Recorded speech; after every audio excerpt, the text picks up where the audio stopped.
vat jeigu klausia draugai, pažįstami italai, vat kas ta Klaipėda yra, kaip tu papasakoji, kaip tu jiems pristatai Klaipėdą? Taip. Pirmas, aišku, labai akivaizdus dalykas, sakau, Klaipėda tai yra miestas prie jūros. Nežinau, kodėl nesakau uostas. Uostas irgi sakau, bet uostamiestį jie, bent jau italai, nežinau, įsivaizduoja kaip kažkokį tai labai industrinį miestą, kuriame ten tie konteineriai, ten visa kita. Pas mus uostas viskas ten ko yra, bet jisai kažkaip tais, ten savo vietoj. Tai man visų pirma, tai yra miestas prie jūros, kur yra, aš jos lyginu dar kartais sakau, panašus į Italiją, į Livorno miestą, galbūt irgi uostamiestis, netoks kaip Genuje mažesnis, ir ten yra tokio, kaip čia palyginti, tokia paralelė, ne, daug laisvės, ne, žmonės yra laisvi, protų laisvi ir apskritai daugiau tokie nepagaunami, ne, tokie nesukontroliuojami. Tai man atrodo ir Klaipėdoj yra tikrai toks, yra tas internacionalas, ne, jaučiu kažkokią tai tokią atviro miesto. Nežinau, kiek čia tos daugiakultūriškumo yra, bet vis tik tai kažkoks tai potencialas čia yra tame, kad gal iš senesnių laikų, nežinau. Ir be abejo, tai vėjo miestas, vėjas ir toks kaip šiandien, tarkim, vėjas, man jisai yra, jisai sunku jame išvaikščiot, bet jisai tokia irgi egzotika gaunasi, labai šiaurės vėjas, ne? Aš jiems irgi pasakoju. Ir man norisi, kad jie atvažiuotų čia ne vasarą, o atvažiuotų jau kai lapkritis, ar dar kažkas, ar pavasarį, kad pajustų tą tokį gelintį šaltį ir šitą šiaurės vėją. Ir kad prie jūros, kaip kartais irgi būdavo pasitaikydavo, nueidom, išsitraukia telefoną, fotografuoti jūrą ir šala rankos. Ir paskui jie grįžę pasakoja, ten toks šaltis, ten išsitraukti, ten negali be pirštinių. Ir visiems tokia egzotika, jiems čia yra šiaurė, jiems čia yra vos ne ašigalis kažkoks. Ir aš ir stengiasi pristatyti per tą šiaurietiškos miesto prie jūros, kur yra daug laukinės gamtos, tarkim, mūsų paplūdimiai. Tokių paplūdimių nėra Italijoje. Tarkim, kad nueitum į tokį paplūdimį, tenais tu turi važiuoti daug kilometrų kažkur, paskui dar prasieiti dar 10 kilometrų, kol nusileisi kitą paplūdimį, kur ten tas smėlis toksai. Pas mus čia ateini, 3 žingsniai ir tau erdvės, tau laisvė, tau jokių nėra nei pastatų, nei kabokų, nei ko, o ten viskas užstatyta, ne? Tai pristatant žmogų iš kitur, man atrodo, labai svarbu pabrėžti, kad tai yra labai natūralu, labai labai taip nepaliesta civilizacijos. Yra tos civilizacija. Tiesa, dar iš kitos pusės, kad tai yra labai dinamiškas miestas. Apskritai Lietuva yra labai dinamiškas ir labai atviras naujovėms ir orientuotas į ateitį kraštas. Italai, jie yra užsisėdėję savo praeitį ir ten labai sunku kažką naujo atnešti. Eina tos naujovės vis tiek natūraliai, bet ne taip kaip pas mus. Ne taip, čia mano vyras architektas atvažiavęs čionais, jisai tiesiog mato laiko eigoj, tarkim, važiavo, čia po metų grįžta, žiūri, čia jau pastatė, čia jau dar padarė, čia viskas labai greitai keičiasi, labai greit statosi ir tai yra labai įdomu, labai kažkaip sveikintina, man tai atrodo, kad tai yra, tikrai yra energijos, yra noro daryti ir kurti, čia yra labai daug erdvės tam ir manau, kad tai reikia išnaudoti ir manau, kad tikrai yra žmonės, kurie čia gyvena, jie, kas nori, tas daro ir tikrai. Iš tikrųjų, tas skirtumas pajūrio su Italija, kad Italijoje buvo tiek Genujoje, tiek Neapoly, kad ta jūra labai arti miesto, toks labai keistas dalykas. Tai čia turėtų būti aiškiai atskirtis, bet jos atrodo nėra. Čia yra miesto dalis, čia yra jau jūra vandenynu. Taip, iškart arba tenais nuo kalno jūra, ne, ir jinai čia yra. Ta jūra jinai yra, bet jinai kažkur tenais, tu turi ją pasistengti, kad ją pasiektum, ne, arba tu turi tą valtį sėsti, bet tam irgi reikia kažkur ją ten išsinuomoti ar kažką tenais. Tai yra šiek tiek kitoks santykis. Man atrodo, mūsų santykis su jūra yra daug asmeniškesnis, intimesnis ir mes kartu šiek tiek, nežinau, ar mes, ar čia aš.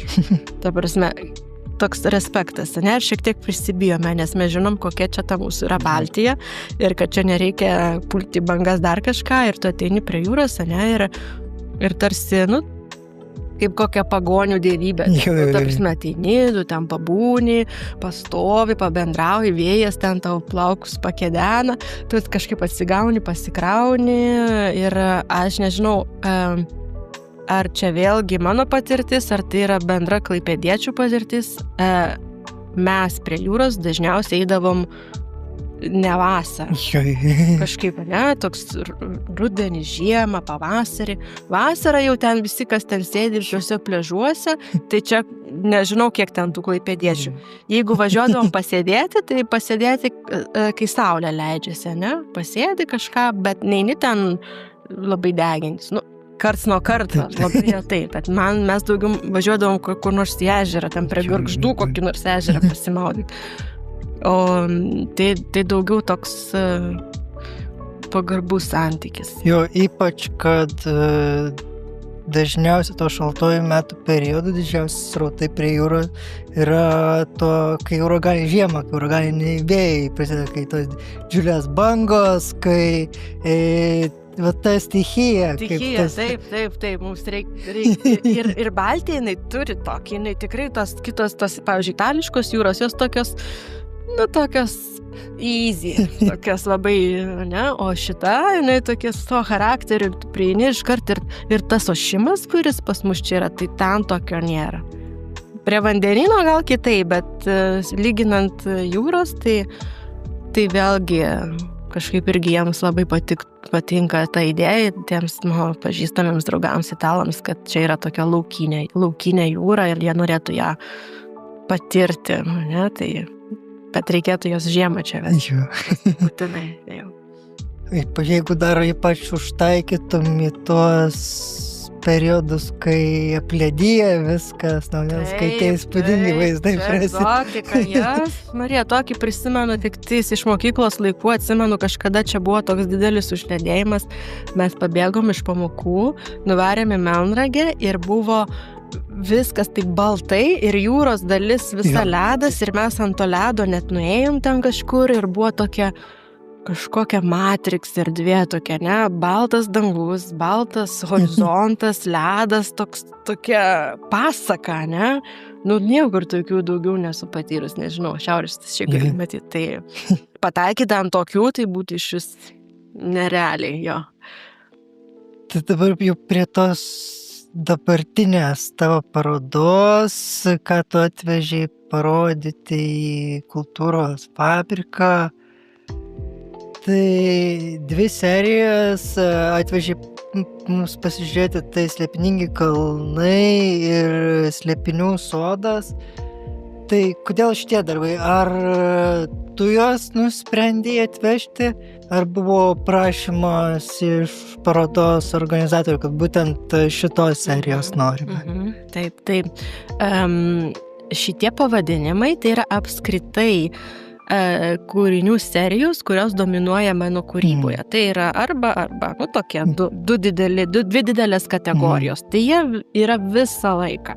Tai, ką aš atvežiau čia į Klaipėdą, manęs paprašė organizatoriai pačiai atrinkti darbus ir aš įsivertinau patalpas, pasiskaičiavau, kiek ten ko tilptų, nenorėjau dėti daug darbų ir nenorėjau, kad tie darbai būtų kažkur ant kolonų, ant langų, man tiesiog svarbu, kaip jie erdvėje.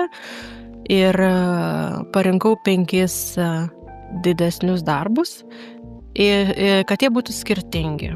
Tarkim, spalvos, laikotarpis plius minus ten neturi įtakos. Daugiau tokius, kad atspindėtų įvairovę. Ten vienas, tarkim, daugiau yra tik, tarkim, kalnas be medžio, kitur yra tenais su medžiu, kitur yra ten lengvesnis koloritas, kitur yra kitas elementas, tarkim, debesis kažkoks keistesnis. Nu, tai yra tokie kaip paragavimo, nežinau, kaip būna meniu, ateini restorane, paragavimo meniu. Tai čia yra toks mano tokie sudėjau ir galvoju, visai čia gerai žiūrisi ir labai paprastai. Tiesiog, kad ateitų žmonės paragauti, o gal kada teks ir didesnės erdvės ir daugiau darbų atvežti, tai tikrai būtų visai smagu, manyčiau. Taip, tu pirmiausia sakai, kad reikia žiūrėti į tavo darbus, jie tokie turi tą meditacinį poskonį atspindi. Tai plačiau, ko palinkėtum tam žmogui, kuris ateis žiūrėti tavo darbus? Kaip tos tavo darbus, kaip jisai turi prieiti prie jų, sakykime taip, kad jis turėtų visą tą experienciją? Taip. Tai mano patarimas būtų, aišku, visų pirma, išjungti tą savo protą. Galbūt jo nepavyks iškart išjungti, nes ateini, galbūt nori suvokti, kas ten kaip yra. Tai gali būti toks momentas, ateini, užmeti akį į viską, kas patraukia. Jeigu patraukia kažkoks vienas darbas, atsisėdi, ten gali tos pufikus, kurie tenais yra, pasistumti, ten, man rods, gali, nes mes ten pastumėm, aš ten juos pastumėm, kad jie ten būtų, nes nesinorėjo, kad kažkur kitur, vienu žodžiu. Kad tiesiog patogiai atsisėdus arba atsistojus prie to vieno darbo, tiesiog pabūti, pažiūrėti. Ten daug galvoti nereikia, nes ten yra arba uola, arba medis. Tai tokie paprasti, labai universalūs simboliai, kuriuos tu gali, nereik daug ten, arba tau jie sugroja kažkaip iš karto, arba tu gali ten paskui apie juos mąstyti. Man atrodo, darbą reikia patirti taip, kaip ragauji patiekalą, ne? Tu jauti skonį, nes tu valgai ir tau yra receptoriai tenais, ne? Kai tu klausai muziką, tai tu irgi negalvoji, ką čia reiškia tas garsas. Tu jį klausai, girdi ir tau jisai savo klausos, vienu žodžiu, šitą pojūčių, jį ten kažkaip priėmė, ne? Tai čia tas pats, duok akims žiūrėti ir tegul jisai tau eina. Nesvarbu, kad tu jo nesuvoki, jeigu tau patinka, sėdi, žiūri ir gal tau, nežinau, man norėtųsi, kad tie darbai guostų, ramintų, suteiktų kažkokį tai, tokį lengvumo jausmą, nes vis tik tais, man atrodo, ir taip gyvenime daug visokių nesąmonių visiems būna, tai aš juos darau tam, kad žmogus namie turėtų užmetęs akį kažkokį atgaivos momentą, arba kad primintų jam, kad yra visiškų paprastų dalykų, kuriais galima mėgautis. Ir daugiau norėtųsi tokio, kad žiūrovas paragautų to, nežinau, čia toks mano itališkas suvenyras, nes vis tik tai yra tos formos ir tos spalvos yra atėjusios iš Italijos kultūrinio paveldo. Tai yra tokie jų muziejiniai dalykai, kurie lieka paprastai muziejuose. Paragautų to seno meno, ne? Gal taip durnai skamba senos menas. Viduramžių kažkokios dvasios, vis tik tais ta forma yra ir spalvos iš tenais. Ir yra, aišku, ir tos modernios meno interpretacijos, bet yra tokia kelionė laike, visų pirma. Ir paskui jau gali būti ir kelionė kažkur tais, ten savo pasauliuose. Arba tiesiog pasėdėti ir pailsinti žvilgsnį. Iš tikrųjų, kas pirmiausiai akis krenta tas uolų tikslumas, kas lengviausiai yra atpažįstama, nes medis gali būti daug kur panašus, tas suolų vaizdavimas, tas tikslumas būtent yra toksai, kurį tu pamatysi tose Italijos bažnyčios, nutapytas ant sienų, tai tokį iš karto įspūdį labai didelį Taip. palieka. Pas mus dar nėra tokių Jo. uolų, tai kažkaip skamba tikrai labai egzotiškai galbūt taip. Tai iki kada bus galima tų tavo darbų paragauti kultūros Taip. fabrike? Tai bus galima tikrai visą balandžio mėnesį.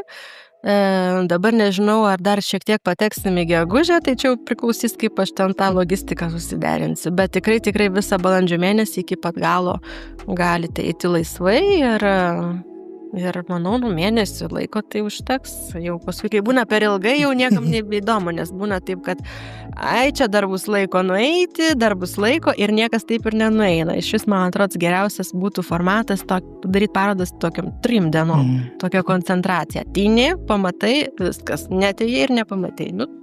Nežinau, kartais man atrodo toks geriausiai veikiantis dalykas su autorium prie paveikslų, kad jis galėtų kažkaip, ne?